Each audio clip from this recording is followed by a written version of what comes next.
Branch സ്റ്റേറ്റിൽ നിന്നൊക്കെ കുറേ വിളി വന്നു. അതുപോലെ LDF-ന്റെ സജീവ പ്രവർത്തകർ ജില്ലയിൽ നിന്ന് യുഎയിൽ കഥവും വിളിച്ചു. അപ്പോൾ നെറ്റിപ്പോയി. എൻ്റെ കാഴ്ചപ്പാട് ഇതൊരു തുറന്ന പുസ്തകമാണ്. ദേശീയമായ യോഗം ചേർന്നിട്ടില്ല. ആകെ ഇതിൻ്റെ 360 രൂപ ചിലവില്ല, വേറെ 5 രൂപ വേറെ ചിലവില്ല. അപ്പോൾ ഇത്ര സുതാര്യമായി നടക്കുന്ന ഈ പ്രസ്ഥാനത്തിൽ എന്താണ് ഇങ്ങനൊരു ആരോപണം വന്നെന്നുള്ളത് നെട്ടിപ്പോയി. അത് ഞാൻ രാഷ്ട്രീയത്തിലേക്ക് കടക്കുന്നില്ല. അതുമാത്രമല്ല, ഇതിൽ ഹിന്ദു, മുസ്ലിം, ക്രിസ്ത്യൻ സഹോദരങ്ങളെല്ലാം ഉണ്ട്. എല്ലാവർക്കും കടന്നു വരാം. ഇതിനൊരു മതിലില്ല. ഓപ്പൺ ശുദ്ധമായ ഹൃദയം പോലെ ഒരു തുറന്ന പുസ്തകമാണിത്.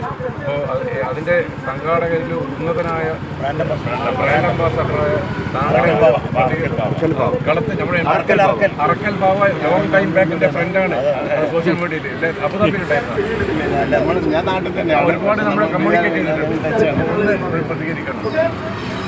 അതായത് നമ്മൾ നാട്ടിൽ ആവശ്യമുള്ള ഒരു കാര്യം, നാടിനാവശ്യമുള്ളൊരു കാര്യം, പുതുമയുള്ളൊരു കാര്യം, എല്ലാവരും ആഗ്രഹിക്കുന്ന ഒരു കാര്യം ആര് നടപ്പിൽ വരുത്തിയാലും അത് പെട്ടെന്ന് ജനം ഏറ്റെടുക്കുമെന്നുള്ള കാര്യത്തിൽ യാതൊരു സംശയമില്ല. ഏറ്റവും ആരോഗ്യകരമായ ഇന്നത്തെ കാലഘട്ടത്തിൽ നമ്മുടെ ഇന്നത്തെ കാലത്ത് പൂർവികർ, അതായത് ഒരു 30 കൊല്ലം പിന്നിലേക്ക് ചിന്തിക്കുമ്പോഴും ഇപ്പോഴുമായി സ്മാർട്ടായിട്ട് പണം ഉണ്ടാക്കാനും സ്മാർട്ടായിട്ട് ജീവിക്കാനും ആൾ പഠിച്ചു. പിന്നെ മറ്റേ അങ്ങോട്ട് നമുക്ക് പോവാം. അതിനു മുമ്പ് പിന്നെ നമ്മുടെ ആളുകൾ ജീവിക്കാൻ പഠിച്ചു, നന്നായിട്ട് പൈസ ഉണ്ടാക്കാൻ പഠിച്ചു, നന്നായി ഭക്ഷണം കഴിക്കാനും പഠിച്ചു. പക്ഷെ ജീവിതത്തിൽ ഒരു ചിട്ട വേണം. എൻ്റെ ശരീരമാണ് ലൈഫ് പാർട്ട്ണർ, ഭാര്യയല്ല, മക്കളല്ല. അവർ കൂടെ നിൽക്കണമെങ്കിലും നിങ്ങളെ ശരീരം നിങ്ങളെ കൂടെ വേണം അല്ലേ? അപ്പം നിങ്ങൾക്ക് സമ്പത്തില്ല, ഒരു ഓംനൈസിനെ പോലും വെക്കൂല. പിന്നെ അപ്പോൾ നമ്മുടെ ശരീരമാണ് ലൈഫ് പാർട്ട്ണർ എന്ന തിരിച്ചറിവിൽ എൻ്റെ ശരീരത്തെ ഫിറ്റാക്കണം. ഇതെല്ലാവർക്കും അറിയാം. ഡോക്ടറെ ചികിത്സിക്കുമ്പോൾ മരുന്ന് എഴുതി കൊടുക്കുമ്പോൾ പറയും ഒന്ന് എക്സസൈസ് ചെയ്യണം കേട്ടോ. എന്ത് എക്സസൈസ് ചെയ്യാൻ? അപ്പോൾ ആളുകൾക്ക് ഇങ്ങനെ ഫ്രീ ആയിട്ടൊരു സംഭവം കിട്ടുകയും 21 മിനിറ്റ് കൊണ്ട് തീർക്കാൻ പറ്റുന്ന ഒരു എക്സസൈസ് സംവിധാനം, അതിന് വളരെ സിമ്പിൾ. കാരണം ഇതിൽ നിങ്ങൾ ശ്രദ്ധിച്ചാൽ മനസ്സിലാവും 60-70 വയസ്സുള്ള ആളുകളാണ് കൂടുതൽ കടന്നു വരുന്നത് ആളുണ്ട്. അതെന്താ മാനസികമായി സൈക്കോസൈനിക് ഡിസീസാണ്. നമ്മൾ ആദ്യമായിട്ട് മനസ്സിനാണ് ആദ്യം രോഗം വരിക, പിന്നെ ശരീരത്തിനെ ബാധിക്കുക. അപ്പോൾ ഉറച്ചൊരു മനസ്സ്. എൻ്റെ കൂടെ ഹിന്ദുവും മുസ്ലിമും ക്രിസ്ത്യനും രാഷ്ട്രീയ വ്യത്യാസമൊക്കെ പറയുന്ന ആളുകൾ എല്ലാ ആദർശക്കാരാണെങ്കിലും ഇവിടെ വരുമ്പോൾ നമ്മളൊരു 30 മിനിറ്റ് ഒരുമിച്ച് ചേർന്ന് പരസ്പരം സ്നേഹത്തോടെ അരമണിക്കൂർ എക്സസൈസൊക്കെ ചെയ്ത് സന്തോഷത്തോടെ ഒന്ന് പിരിയുമ്പോൾ മനസ്സിനും സമാധാനം ഉണ്ടാവും. അതിൻ്റെ ആ എക്സസൈസിൻ്റെ എഫക്റ്റ് ശരീരത്തിനും കിട്ടും. ശരീരത്തിന് കിട്ടുമ്പോൾ സ്വാഭാവികമായിട്ടും നിങ്ങളുടെ ജീവിതശൈലി രോഗങ്ങളൊക്കെ ഇങ്ങനെ കുറഞ്ഞു വരും. റിസൾട്ട് പലർക്കും വേരിയാണ്. പലരും ചെയ്യുന്ന പൊസിഷൻ നോക്കിയാൽ നിങ്ങൾക്ക് മനസ്സിലാവും കറക്റ്റായിട്ട് പലരും ചെയ്യുന്നുണ്ടാവില്ല. പക്ഷെ അവരോട് ചോദിച്ചാലും ഇന്ന് നടത്തിയ ബ്ലഡ് റിസൾട്ട് ഒരു 21 ദിവസത്തിന് ശേഷം നടത്തുന്ന മാറ്റമുണ്ട്, വ്യത്യാസം. അപ്പോൾ എന്താണ് നമ്മുടെ ജീവിതത്തിൽ വരുന്ന ഒരു ആശ്വാസം, സമാധാനമാണ്. അപ്പം ജനങ്ങൾ ഇതൊരു ആശ്വാസത്തിൻ്റെ സ്നേഹത്തിൻ്റെ തുരുത്തായിട്ടാണ് കാണുന്നത്.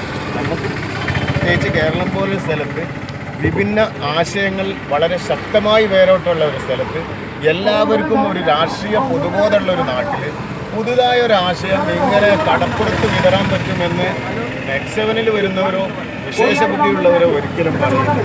പിന്നെ സുതാര്യം 101% സുതാര്യം. കാരണം വാട്സപ്പിൽ കൂടെയാണ് ഇവരൊക്കെ ഗ്രൂപ്പായിട്ട്. ഈ വാട്സപ്പ് ഓപ്പണാണ്. ഇതിൽ എല്ലാ ആളുകളുണ്ടാവും. ഈ പറഞ്ഞ ഇൻ്റലിജൻസിൻ്റെ ആളുകൾ എത്രയോ പ്രാവശ്യം ഞങ്ങളെ വിളിക്കുകയും കാര്യങ്ങൾ സംസാരിച്ച് ചോദിച്ചറിയുകയും വിവിധ സെൻറ്ററുകളിൽ രഹസ്യമായും പരസ്യമായും വരുമൊക്കെ ചെയ്തതുകൊണ്ട് തന്നെ ഇവിടുത്തെ ആർക്കും പരാതിയില്ല. എല്ലാ സംഘടനകളും ഞങ്ങൾ മനസ്സിലാക്കിയത്, അറിയാൻ കഴിഞ്ഞതൊക്കെ അന്വേഷിച്ച കാര്യമായിരുന്നു. പിന്നീട് ചില വിവാദമാകുന്നത്, അത് ചിലർ വേറെ രീതിയിലും പറയുന്നുണ്ട്, ഇത് X7-ന് വേണ്ടി എന്തോ പ്രൊമോഷൻ പറഞ്ഞതാണോ? പ്രൊമോഷൻ ഒന്നും പറയുന്നില്ല. അതേ സ്ഥാനത്ത് ഈ X7 ഇന്ന് കോടിക്കണക്കിന് ആളുകൾ ലോകവ്യാപകമായിട്ട് അറിഞ്ഞു. ഉണ്ട്. ഒരു അബുദാബിയിലും ദുബായിലും മൊത്തത്തിൽ, പിന്നെ UAE മൊത്തത്തിൽ ഏറെക്കുറെ 18ഓളം ബ്രാഞ്ചുകൾ ഇപ്പോൾ തന്നെ ആയി. കഴിഞ്ഞ മാസം ഞാനും സലാഹുദ്ദീൻ സാർ അവിടെ ഉണ്ടായിരുന്നു.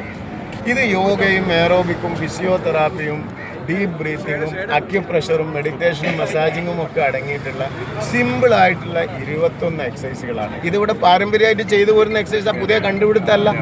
നമ്മൾ ആരോഗ്യത്തിന് വേണ്ടി യോഗ ജില്ലയുള്ള ഒരുപാടായിട്ട് ഒരു 50% യോഗയും ബ്രീത്തിങ്ങും. അപ്പോൾ പ്രായമുള്ള ആളുകൾക്ക് ചെയ്യാം. 6 വയസ്സ് മുതൽ 100 വയസ്സ് വരെയുള്ളവർക്ക് ചെയ്യാം. 100 നോട്ട് ഔട്ട്. അതാണ് 100 വയസ്സ് വരെ ജീവിക്കുക, ആരോഗ്യത്തോടെ ജീവിക്കുക, കുടുംബത്തിനും നാടിനും ഭാരമില്ലാതെ ജീവിക്കുക. പിന്നെ നമുക്കറിയാം വൃദ്ധസദനങ്ങൾ പെരുകുന്നതിൻ്റെ കാരണം എന്താ, മറ്റ് കാര്യങ്ങൾ പെരുകുന്നതിൻ്റെ കാര്യം എന്താ, നമ്മൾ കുടുംബത്തിന് ഭാരമാകും. പ്രത്യേകിച്ച് നമ്മളെ വരുമാനം കുറഞ്ഞു, പ്രത്യേകിച്ച് നമ്മളെ വരുമാനം കുറയുകയും അതിനുശേഷം നമ്മുടെ ജീവിതത്തിൽ നമുക്കൊരു ഒറ്റപ്പെടൽ അനുഭവിക്കുകയും ചെയ്യുകയും പിന്നീട് ശരീരത്തിന് അസുഖം വരികയും ചെയ്യുമ്പോൾ നമ്മുടെ കുടുംബത്തിനും നാടിനും മറ്റുള്ളവർക്കൊക്കെ ഒരു ഭാരമായി ബുദ്ധിമുട്ടാവുമ്പോൾ ശരി അച്ഛനെ കൊണ്ടുപോയിട്ട് വൃദ്ധസദനത്തിലാക്കാം. അച്ഛൻ നല്ല നേർന്നയോടെ നിൽക്കുകയാണ്, 100 വയസ്സായാലും ആരോഗ്യത്തോടെ നിൽക്കുകയും മക്കൾക്ക് ഒന്നുമില്ലെങ്കിൽ ആ ചെടി നനക്കാനും വീട്ടിൽ അത്യാവശ്യം കാര്യങ്ങളൊക്കെ ചെയ്ത് സമയം ചെലവഴിക്കാനും പറ്റുന്ന ഒരു ആരോഗ്യസ്ഥിതി ഉണ്ടെങ്കിൽ ആരെങ്കിലും കൊണ്ടുപോയാക്കും, അനുഗ്രഹമായിട്ട് കാണൂലേ.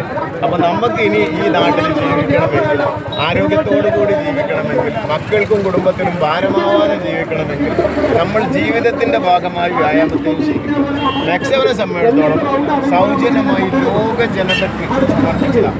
ഒരിക്കലും മലബാറോ കേരളമോ ഇന്ത്യയോ മാത്രമല്ല, ഇന്ത്യയുടെ ഒരു സമ്മാനം, ഭാരതത്തിൻ്റെ നമ്മൾ ജനിച്ചു വളർന്ന നാട് നമുക്ക് എന്ത് നൽകി എന്നതിനപ്പുറം നാടിനു വേണ്ടി നമ്മളൊരു സമ്മാനം നൽകി. ആ സമ്മാനം ലോകം മൊത്തം വ്യാപിക്കട്ടെ. മെക്സവൻ എന്താണെന്ന് വെച്ചാൽ ഭാരതത്തിലൊരു സംഭവം, ഭാരതത്തിലൂടെ കേരളത്തിൽ തുടങ്ങിയത്. എല്ലാ മതവിഭാഗങ്ങളും എല്ലാ സമൂഹത്തിൻ്റെ വ്യത്യസ്ത മേഖലയിലുള്ള ആളുകളും പ്രത്യേകിച്ചും വിരമിച്ച പട്ടാളക്കാർ, നമ്മുടെ പ്രിയങ്കരായ പട്ടാളക്കാർ, അതുപോലെ പലരും അപ്പോൾ സർക്കാർ എന്താ ചെയ്യേണ്ടത്? ഇന്നത്തെ ഒരുപാട് അസുഖം കൊണ്ട് ജനങ്ങൾ ലക്ഷക്കണക്കിന് ഉറുപ്പിക ആശുപത്രിയിൽ കൊടുക്കുന്നുണ്ട്. അപ്പോൾ അതിനൊരു അറുതി ഉണ്ടാവുന്നത് വളരെ നന്നായി ഞാൻ വിശ്വസിക്കുന്നു. കാരണം കഴിഞ്ഞ ആഴ്ച ഷുഗർ 40 ഷുഗർ 140, 50 ഒക്കെ ഉള്ള ആളുകൾ ഇപ്പം നോർമലായിട്ടുണ്ട്. അതിന് ഏറ്റവും വലിയ തെളിവാണ്. അപ്പോൾ എന്താ വേണ്ടിയത്?